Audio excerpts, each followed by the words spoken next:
যে মানুষ যখন মারা যাবে, মরার পরে মুনকার নাকির, মালাকানে আসওয়াদানে আজরাকান, দুইটা নীল চোখওয়ালা কালো কুচকুচে দুজন ফেরেশতা আসবে। মুনকার নাকির এর আগে একজন ফেরেশতা আসবে, মুনকার নাকিরের আগে একজন ফেরেশতা আসবে, এটা হাদিস। তার নাম হলো রোমন। কি নাম? রোমন ফেরেশতা। সে কি করবে? জাস্ট বসাবে আপনাকে, আমাকে বসাবে, বসিয়ে বলবে উকতুব আমালাক, তোমার 60 বছর কি কি করেছো সব লেখো। আরে তুমি বাজারের লিস্ট লিখতে পারো না, বোর ফিল করো, তুমি তোমার মাকে বলো হোয়াটসঅ্যাপ করতে, মেসেঞ্জারে দিতে বলো। তুমি মাহফিলের হিসাব লিখতে পারবে না, সকালে বিরক্ত হবা, আরেকজন আপনি লেখেন, আপনি লেখেন।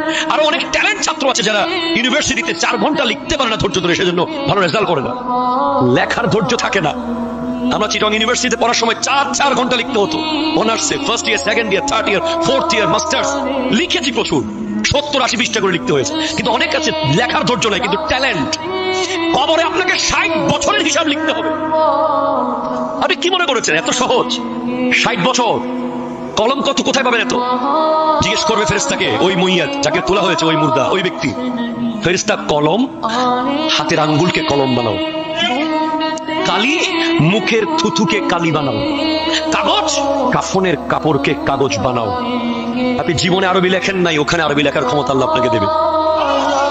হ্যাঁ, স্পষ্ট আয়াত নেন কোরআন শরীফের, ওয়াকুল্লা ইনসানিন আলজামনাহু তায়রাহু ফি উনুকিহি, প্রত্যেক মানুষের আমলনামা তার গর্দানের মধ্যে লিখিত অবস্থায় রেখে দেওয়া হবে।